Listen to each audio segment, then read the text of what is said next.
Hi everyone, hope you're doing well from wherever you're watching this channel, depending on your time zone. Now, Azimio called for the vigil to mourn those who were killed during the peaceful demonstration that was happening in this country. Remember, from the first time when Raila Odinga landed back in this country, then we had a massive rally at the Kamkunji grounds. Then from there they rolled out demonstrations, and it has been happening in different bits. The last one is when we experienced high police brutality against the peaceful demonstrators. Then yesterday we had Kenyans coming together to light candles and mourn those who departed by this heinous act. Indeed, through this action, there was something Azimio was trying to do here. And it is now sinking deeper into the minds of Kenyans. When you are mourning these people who have lost their lives, the first question that is coming to the mind of the people: how do they lose their lives? Where can we put a blame? We blame them or who?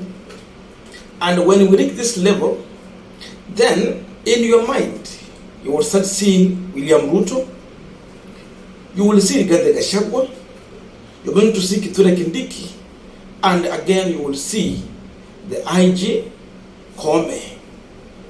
These are the people that will come to your mind. Then the policemen who are on ground taking the orders into reality.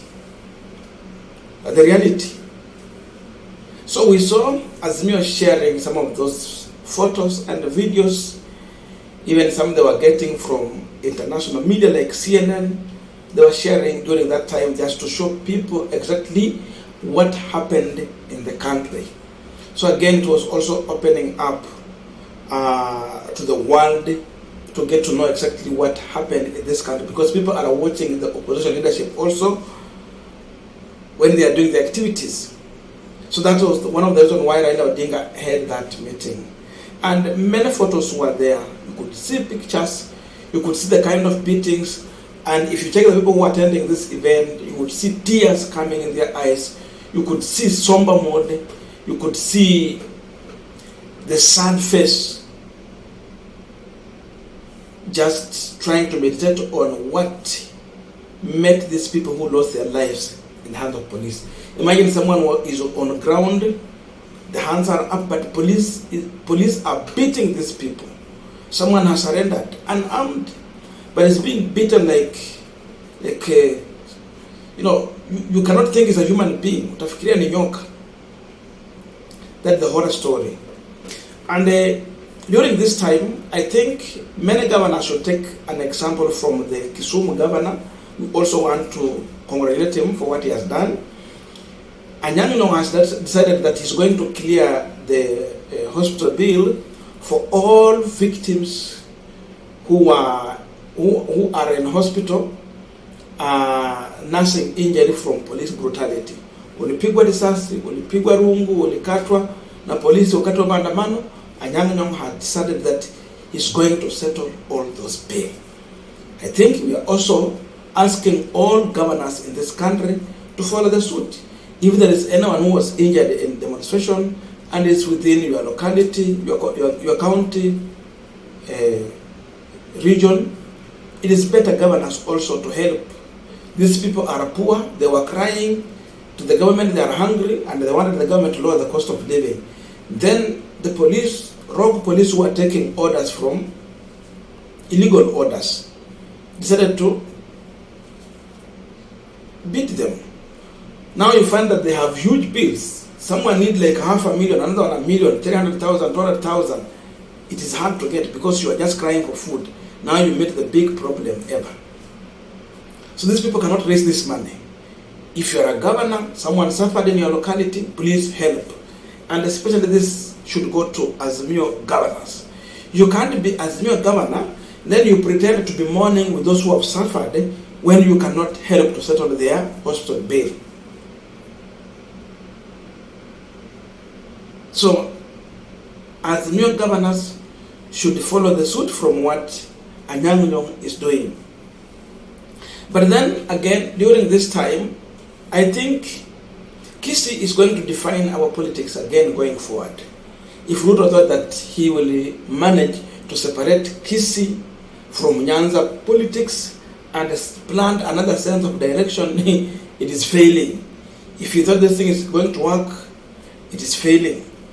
You know, he had a plan, Waluya agawe hapo watoke kwa Raila, Wakisii agawe hapo watoke kwa Raila, Raila baki na Luo Nyanza. Imekataa. During this time, Kisii have also managed to lead in mourning those who have departed by organizing the procession in town. And this is how they carried the day yesterday.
Now, as we continue with this Punchline discussion, just a quick request for those who are watching and you have not yet subscribed, please consider subscribing to our channel. Thank you so much, and again to all our viewers, please give this video a thumbs up. Thank you so much, and back to this discussion. Now, you know, Ruto thought that by trying to frustrate people like Fred Matiang'i and other senior officials who are serving in Uhuru government, is going to help him in one way or another. You know, for him replacing Matiang'i with Machogu, kazi hapa na pale, he thought it is going to work. He has refused. You can see how Kisii is behaving. If Ruto was putting some hope in Kisii, he must rethink and withdraw as quick as possible. It is not going to work. If there were any politicians in Gusiland, the Abagus, who had interest to work with William Ruto, if they can read what is happening on ground, then it is very clear there is a political direction that the Kisii community is taking. It is coming out loud and clear that Kisiis cannot buy into lies. They had Ruto during campaign, we have those who voted for him, but they discovered this guy, he's lying. And because of this, you become a fool if you continue to trust in William Ruto that at least he's going to work. Ruto has proved he cannot work. Because of this, Kisiis have dismissed all the lies from Kenya Kwanza. If Osoro thought that he's going to convince people and is like Ruto that wako na watu, ground imekataa, they can read. If there was anyone who was thinking to go into that side, siku ingine tuliona yule senator Onyonka akienda ukalikwanga kwa Ford Kenya kakuja ODM. Mambo imekataa. Lazima kae pale mahali ambapo watu wako. Now Simbarat has to stay strong on the side of the people. If he move, it means he's moving alone. With all this, I think it is also good for the politicians who are elected under Azimio umbrella, especially in ODM, to now found a big reason to work with the people, stand with the people, and be with the people, rather than struggling. You just stay with the people, work for them, and you have a direct ticket in 2027 general election. As simple as that. Those who want to wave and go the other side, now the writing is on the wall. There is a political direction the community has taken, and through these demonstrations, Raila has planted that movement. No reverse gear, that is the direction. So we have seen, we have mourned our people, but again, all the blame, as I said at the beginning, it is going to the government. Because as we mourn these people, we are asking ourselves a question: how did we reach this level? Were these people breaking the law? The answer is no. Demonstration is protected in our constitution. And I have seen even another group is now coming out also to send a warning to this government on how they handle demonstrators in this country. Because what is making people to condemn the government, even the international community, it is what they found in our constitution. The truth is that our constitution has given people that power and the mandate to demonstrate. But Ruto wants to gag them. He wants to stop it by every means. But people are coming out to say that you cannot do what is against the law. These people, what they were doing, it was within the laws of Kenya. So with all this, the blame is going to the government. As the Bagusi people were mourning, they were knowing very well that it is police officers who killed. It is Ruto, it is Gachagua, it is Kithure Kindiki, and IG Kome who were giving orders to police officers to kill. So that was the what I was able to observe during what happened yesterday, at the time when we were mourning those who departed, and we were trying to remember those who are in hospital, praying for them.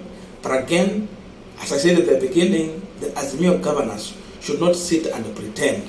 After you have visited these people in hospitals, go and clear their bills. These are the same people who put you in office. Again, if there will be anything to negotiate, Raila also has to remember this. As you negotiate, people suffered. And why should you negotiate? If you are negotiating, it should be about what people were on the street asking for. Food, cost of living, finance bill, open the server, IBC. Kama sio hiyo story ifungwe hapo na ishie hapo. As simple as that.